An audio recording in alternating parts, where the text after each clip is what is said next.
The dust swirled around the caravan as Jacob and his family journeyed.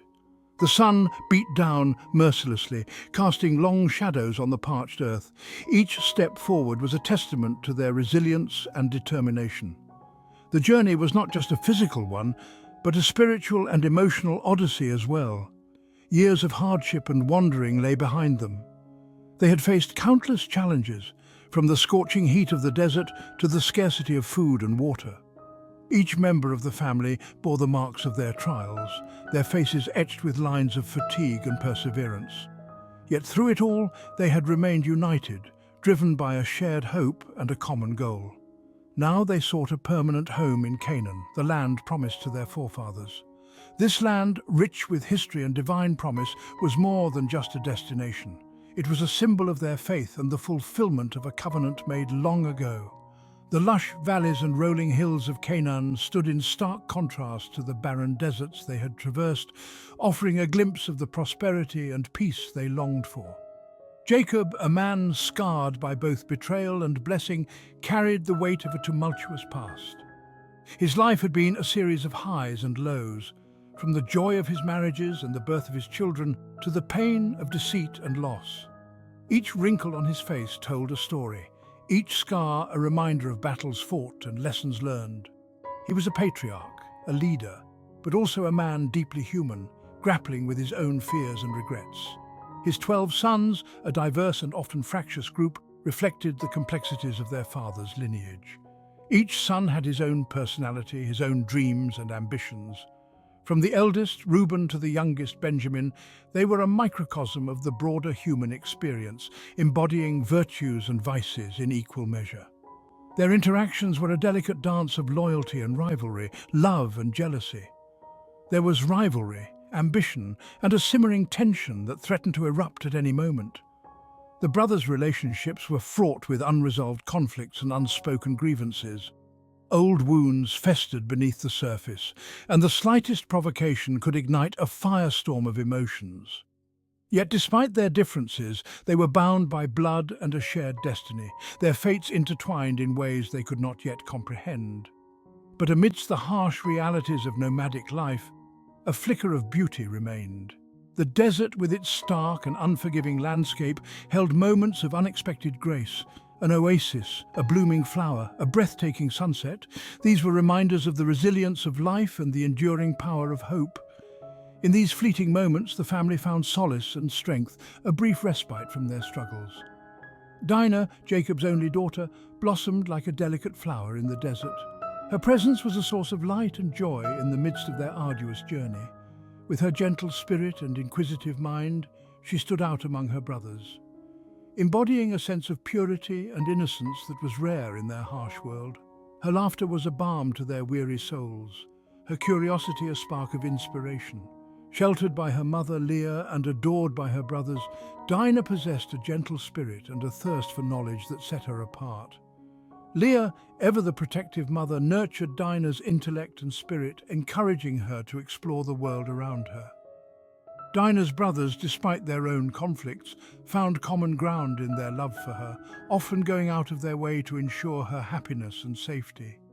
She was the heart of the family, a symbol of their shared love and hope for the future. Little did she know, her life was about to become a crucible, testing the very bonds of family and faith. The trials that lay ahead would challenge her in ways she could never have imagined, pushing her to the limits of her strength and resilience. In the face of adversity, Dinah would have to draw upon every lesson she had learned, every ounce of courage she possessed. Her journey was just beginning, and the path ahead was fraught with uncertainty and danger. The seeds of tragedy were sown in the fertile ground of their new home, a place they believed would offer sanctuary and peace. As they settled into Canaan, the family was filled with a sense of hope and anticipation. The land, with its promise of abundance and stability, seemed to be the answer to their prayers. But beneath the surface, unseen forces were at work, setting the stage for events that would test their faith and unity.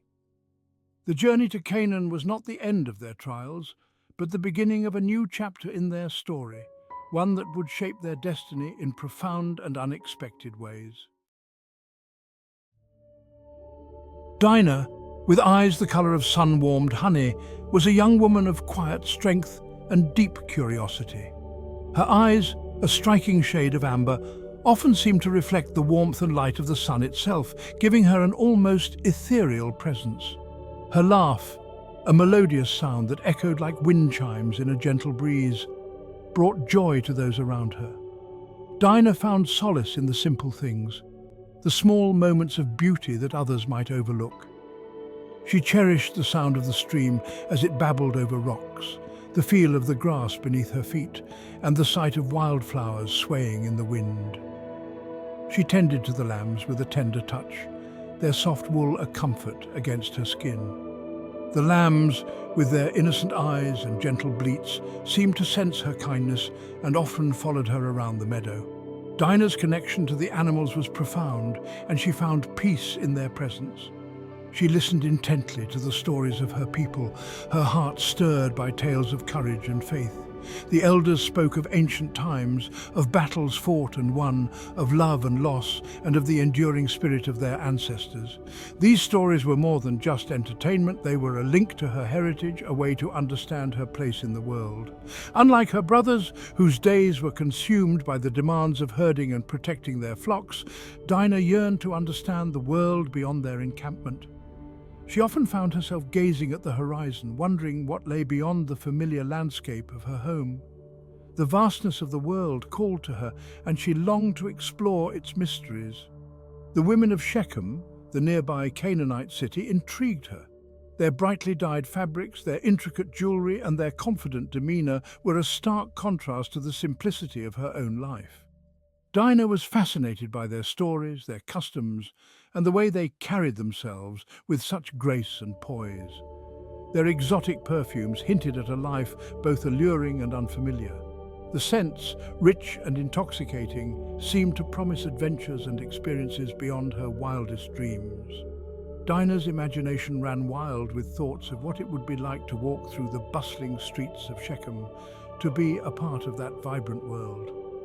One sweltering afternoon, as the menfolk tended to their duties, Dinah, overcome by curiosity, decided to venture beyond the safety of her family's camp. The heat of the day was oppressive, but it did little to dampen her spirit. She felt a thrill of excitement as she stepped into the unknown, her heart pounding with anticipation. It was a decision that would irrevocably alter the course of her life, unleashing a torrent of pain and retribution that would stain the very soul of her family. The events that followed were a whirlwind of emotions, a series of moments that would leave an indelible mark on her heart. Dinah's journey was one of discovery, but also of loss and sorrow, a testament to the complexities of life and the strength of the human spirit. Shechem, the city of strangers, bustled with activity. Merchants hawked their wares, children darted through crowded marketplaces, and the air hummed with a cacophony of unfamiliar tongues. Dinah, her senses overwhelmed, found herself drawn to a group of women gathered near a well, their laughter as bright as the trinkets adorning their arms. As she approached, a hush fell over the group. Their eyes, filled with a mixture of curiosity and suspicion, settled upon her. Unbeknownst to Dinah, her arrival had not gone unnoticed. From a nearby balcony, Shechem, the prince, watched her with growing interest.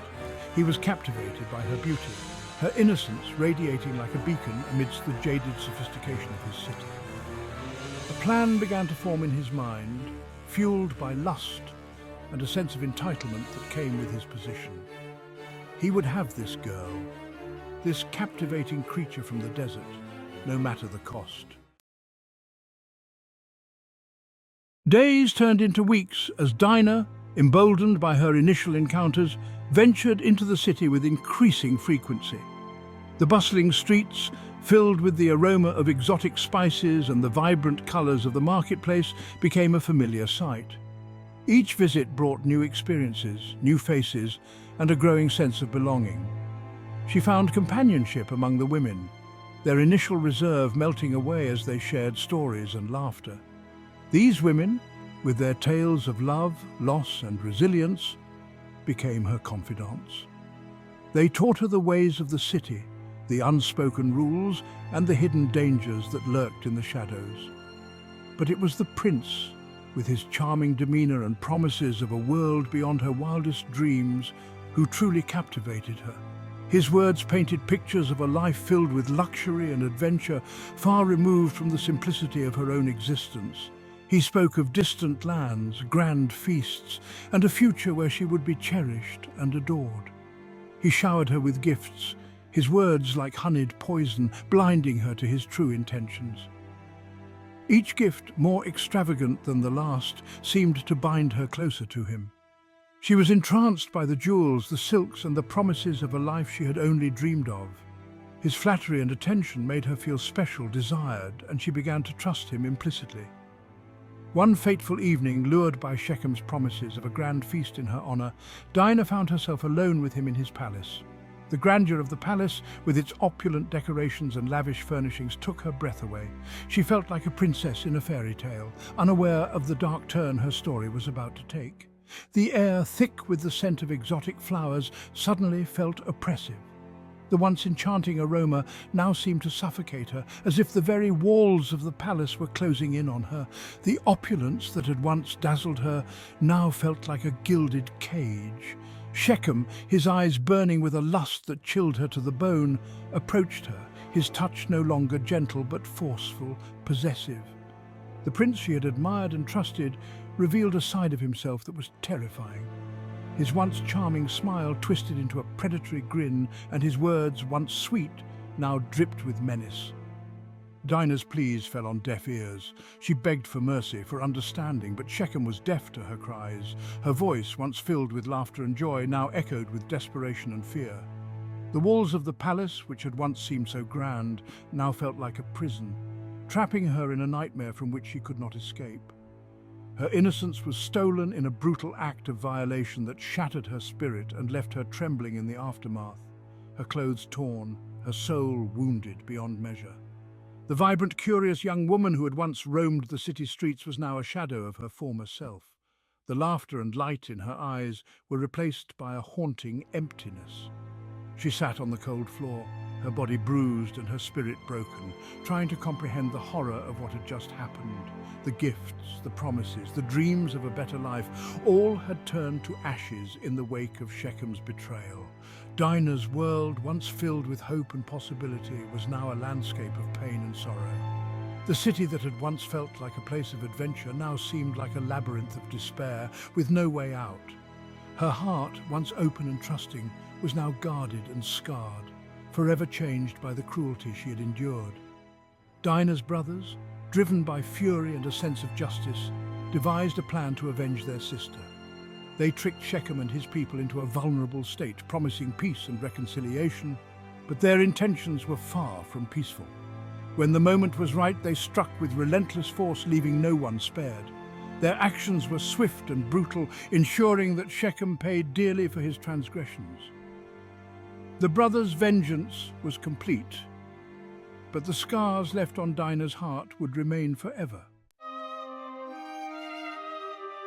News of Dinah's defilement spread like wildfire, carried on the wind across the plains and into the heart of Jacob's camp.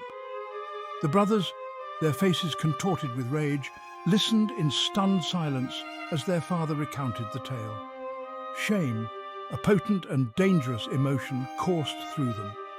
Their sister, their precious Dinah, had been violated, their family honor dragged through the dirt. Simeon and Levi, known for their quick tempers and unwavering loyalty to their kin, swore vengeance. Their rage, a palpable force, crackled in the air. They would make Shechem pay, not only for his transgression, but for the humiliation he had inflicted upon their family. But their plan, fueled by blind fury and a thirst for blood, would have consequences far greater than they could have ever imagined. Their actions, while seemingly justified in the heat of the moment, would unleash a cycle of violence and retribution that would cast a long shadow over their family's future. Or pause 3S, the brothers' plan, executed with cold precision, left Shechem's city in ruins. Their swords, instruments of their wrath, dripped with the blood of vengeance. As dawn broke, the once thriving city lay silent, a grim testament to the consequences of unchecked fury. The women and children, now captives, wept for their lost fathers, brothers and sons. The air, thick with the stench of death, carried their sorrowful wails to the heavens. Jacob, standing amidst the devastation, felt a heavy burden settle upon his heart. His sons, driven by a desire to restore their sister's honor, had unleashed a storm that could not be contained. He knew that the neighboring tribes would soon hear of the massacre, and their retaliation could spell doom for his entire family. The weight of his son's actions pressed down on him, a reminder of the fragile balance between justice and mercy. As the brothers stood, their anger spent and their hands stained with blood, they realized the gravity of their deeds. Their vengeance had come at a high cost, and the repercussions would ripple through their lives, forever altering the course of their family's destiny. In their quest to protect their sister, they had sown the seeds of future strife and suffering. Pause 3S. The cycle of violence, once set in motion, would be difficult to halt. And as the sun set on the blood-soaked city, the brothers faced the sobering truth. Their actions, though fueled by love and loyalty, had cast a long shadow over their family, one that would not easily be lifted. The lesson is, vengeance belongs to God, and God only, for it is God that decides the punishment and way a person should be punished from all their wicked deeds. We should learn to keep our anger and rage in check and put it in God's hands. He is the giver of life, and he decides the end for the wicked that act on evil deeds. God knows the righteous ones and the evildoers. Only God decides the living and the dead. If you enjoyed this video and it resonated with you, please share with others and give us a thumbs up. And if you haven't already, please come on over, join our family by subscribing to our channel. May God bless you and all your endeavors. Thank you for watching.